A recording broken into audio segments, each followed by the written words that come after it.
Bom dia, irmãos. Bom dia. Vamos continuar nesse espírito de louvor, de adoração, adorando a Deus agora, entregando a Ele nossos ouvidos e o nosso coração pronto e disposto a obedecê-lo. O texto que vamos ler é Mateus capítulo 9, e a gente vai começar no versículo 35, e a gente vai até o versículo 38, ok? Mateus capítulo 9, versículos 35 ao 38.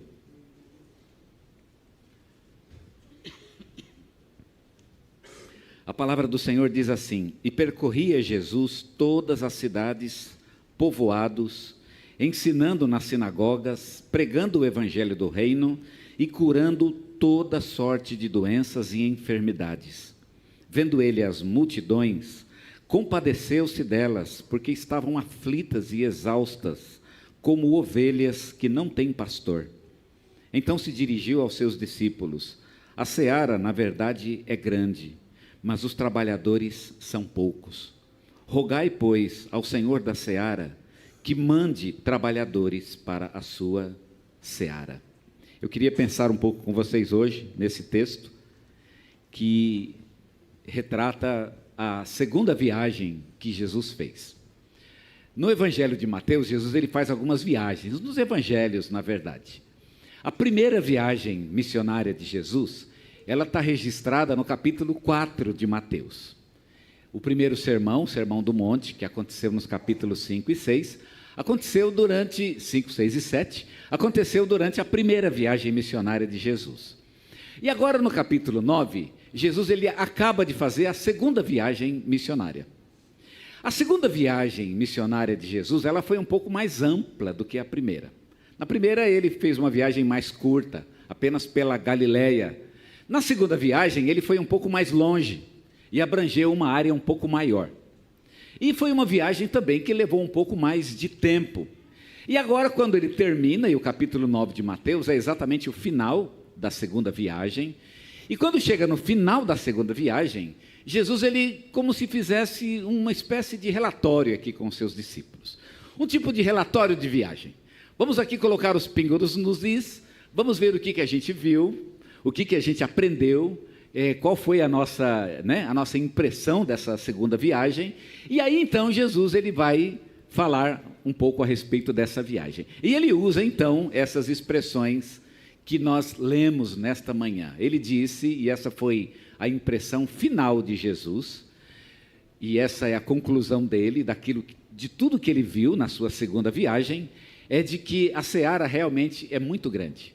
E olha que nem foi a maior viagem, ele ainda faria outras viagens, inclusive maiores do que a segunda, mas ele já chegou a uma conclusão de que realmente a seara é grande, mas os trabalhadores são poucos.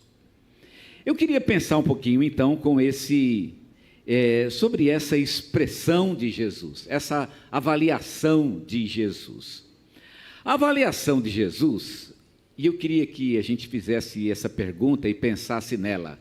Será que a avaliação de Jesus, ela foi uma avaliação positiva ou será que foi uma avaliação negativa? Quando eu olho assim o que Jesus diz, a minha primeira tentação é de pensar que a avaliação foi negativa. Jesus ele está mostrando um quadro ruim, e ele pinta uma imagem ruim daquilo que ele viu nessa viagem. Talvez uma opinião pessimista, um quadro realmente muito complicado, talvez um quadro muito entristecedor. O texto diz que vendo ele as multidões, compadeceu-se delas. A expressão compadeceu-se significa que quando terminou a segunda viagem, Jesus ele estava muito enternecido, ele estava muito entristecido. O coração dele estava muito pesado e ele estava muito triste com tudo aquilo que ele tinha visto nessa viagem.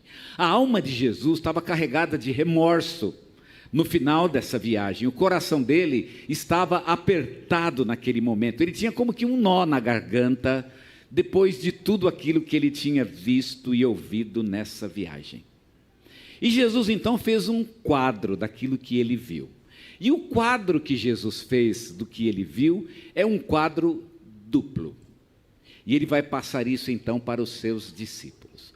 O primeiro quadro que Jesus pinta diante de seus discípulos é o quadro de um rebanho devastado. Ele diz que aquelas pessoas, as pessoas a quem ele havia visitado, eles eram ovelhas aflitas. Nós lemos aqui uma tradução, na minha tradução, diz que elas estavam aflitas e exaustas. Essa expressão aflitas, ela é um pouco pior do que aflito, né? No sentido espiritual ou no sentido interior. A expressão aqui, ela significa literalmente esfolado. Elas estão esfoladas, é o que diz o texto, como um rebanho devastado. E ele usa, inclusive, a figura do rebanho, né? O que a ideia do rebanho devastado ou do rebanho esfolado tem para nos ensinar?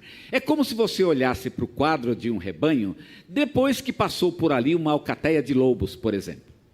Então eles vão e quando eles eles atacam o rebanho, e o que você tem? Muitas ovelhas mortas, sangue por todo lado, e aquelas que não estão caídas, mortas no chão, ou elas estão agonizando, ou então elas estão caminhando com dificuldade, porque elas estão muito, muito feridas. Esse foi o quadro que Jesus colocou diante dos seus discípulos. As pessoas sem Jesus, elas são como se fosse um rebanho devastado. E o que significa isso? E por que o rebanho está devastado? Jesus diz por quê. Eles estão devastados porque eles não têm um pastor. Claro que Jesus aqui está falando da própria necessidade dele. Ele se apresentaria como o bom pastor, aquele que dá a vida pelas suas ovelhas. E quando ele faz então essa viagem, ele diz: essas pessoas, elas não têm um pastor, elas não têm a mim, elas não têm quem cuide delas, não há quem trate delas, elas têm feridas que não são curadas, elas estão, portanto, aflitas, e não há ninguém que trabalhe por elas. Não é que não havia, e a gente tem que entender isso, não é que não tinha líder religioso naquele tempo. Líder religioso tinha.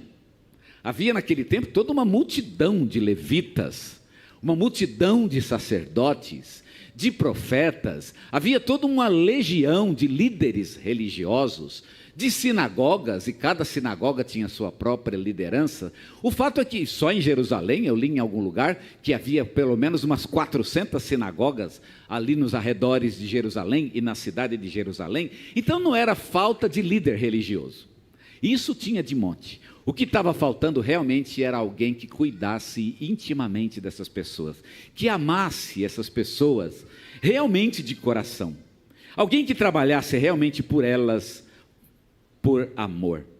Essas pessoas, elas tinham opções, tinham instituições que elas poderiam ir, mas elas não tinham ninguém de fato que as amasse. E o resultado, um rebanho devastado, um rebanho desgarrado, um rebanho esfoliado, como nós dizemos aqui. As duas palavras utilizadas aqui na minha tradução estava aflita, né? E as duas expressões, a primeira é esfoliado, e a segunda expressão significa errante. É um rebanho que não apenas foi atacado e, portanto, agora está ferido, mas também é um rebanho disperso, onde tem ovelha para todo lado e ninguém sabe para onde ir. A ideia literal é de que as ovelhas tinham acabado de ser atacadas por lobos e tinham ficado ali largadas no chão. Esse é o retrato de Jesus. E no retrato de Jesus, e é isso que ele tenta mostrar para os seus discípulos, que as pessoas que vivem neste mundo, elas estão entregues ao léu da sorte. Elas têm muitos lobos que estão esfoliando essas pessoas. E não falta lobo para esfoliar. É interessante, se você pensa, e eu nem estou pensando aqui só em termos de dinheiro, não é? Mas você já pensou em que quando você sai de casa de manhã, até você voltar de tarde, todo mundo está interessado no seu dinheiro, todo mundo quer tirar algo de você, todo mundo e absolutamente todo mundo. Ali parece que não tem ninguém no seu dia que olhe para você como um ser humano. E eu estou pensando aqui só em dinheiro, mas não é só isso não. De fato, para o nosso país, para a nossa sociedade, a gente é só um número. E o duro é que a gente é um número bem alto, né? Ainda se fosse o número 2, 3, 4, 5, 100, não. Você é o número milhões, né? Você já está lá num número alto. Ou seja, você não é nada mais do que um número diante da sociedade. Um rebanho devastado é o que Jesus disse. Este é o resultado que Jesus diz. Não há ninguém que os ame, não há ninguém que se interesse por eles como seres humanos, não há ninguém que fique do lado deles, não há ninguém que cuide deles como um pastor cuida das suas ovelhas. Na Bíblia, a figura do pastor é uma figura de amor. Ela realmente representa o amor. E é isso que Jesus está querendo dizer, que aquele rebanho não tem quem cuide deles com amor. Esse é o primeiro quadro que Jesus pinta, mas há também um segundo quadro. E o segundo quadro fala de um campo preparado para a ceifa. Ele diz: a seara é grande, mas os trabalhadores são poucos. O segundo quadro que Jesus pinta é um quadro de necessidade de colheita.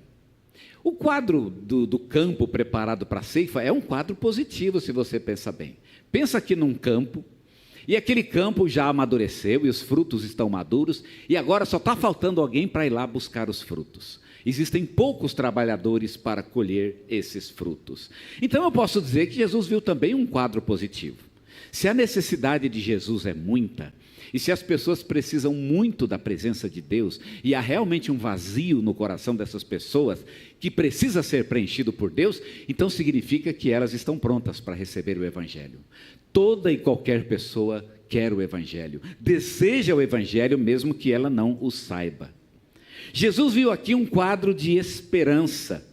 Apesar de tudo, é um campo preparado para a ceifa. Ele percebeu que a angústia das multidões tornaria essas multidões sensíveis para o Evangelho. Ora, elas precisam. E se elas precisam, então elas são sensíveis ao Evangelho. Você pode falar do Evangelho partindo do pressuposto que elas desejam este Evangelho. Elas precisam deste Evangelho. Jesus viu que a carência do povo fazia dele uma seara pronta para a ceifa.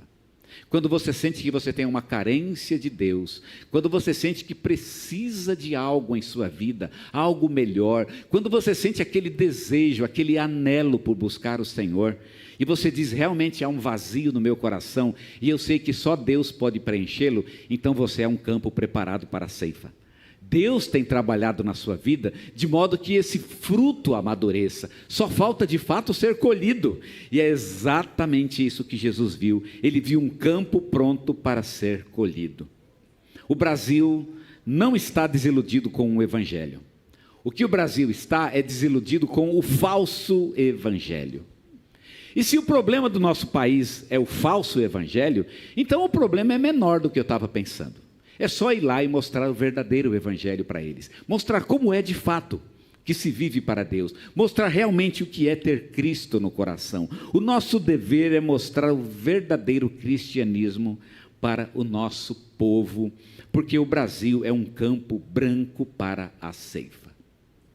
E como é que a gente faz isso? A gente resgata a partir da gente mesmo. A gente precisa resgatar o amor por Deus. Resgatar o amor que Deus tem por nós e viver um verdadeiro relacionamento com Deus. Quando eu faço isso, eu estou investindo primeiramente na minha própria vida. Eu sinto que preciso de Deus, eu sinto que Deus é verdadeiro, eu sinto que Deus tem resposta para a minha vida, eu sinto que existe cura da parte de Deus para mim, eu tenho essa ideia, isso está realmente em mim. Então, se eu tenho essa ideia e se isso realmente é algo que está no meu coração, então significa que Deus tem trabalhado na minha vida, significa que eu sou um campo branco para a ceifa, que há um fruto para ser colhido. Há um fruto para ser colhido na minha vida e um fruto para ser colhido na tua vida. E o que está faltando para que Deus colha esse fruto? Sabe quem quer colher o fruto? O nosso próprio Senhor Jesus. Ele quer colher um fruto de nós, daquilo que Ele tem feito em nós, da forma como Ele tem caminhado conosco, no dia a dia, da maneira como Ele tem nos encaminhado na sua graça, passo a passo, decisão após decisão, para que nós chegássemos exatamente nesse ponto, e agora então nós pudéssemos frutificar para Ele. Deus viu que o mundo estava pronto para aceitá-lo. As pessoas que têm essa certeza de que precisam de Jesus, elas estão prontas para aceitá-lo como Senhor de sua vida. E, irmãos, se elas estão prontas, então o que devemos fazer? O nosso dever é proclamar esse evangelho. Essa é a essência da obra missionária. A gente sabe que Jesus é a solução e a gente anuncia a solução, que é Jesus. O mundo precisa do amor do Pai. Então, se eu vou proclamar o evangelho ao mundo, eu tenho que proclamá-lo no amor do Pai. O amor do Pai tem que ser vivo em minha própria vida. Eu tenho que colher um fruto de amor da minha relação com Deus, e aí eu preciso ir ao mundo levando este fruto em meu próprio coração. O mundo precisa disso, minha família precisa disso, as pessoas que eu conheço precisam disso, as pessoas com as quais eu trabalho precisam disso. Eu sou esse testemunho, eu sou essa luz. O mundo precisa de ver essa luz em minha vida, e eu preciso assumir esse compromisso.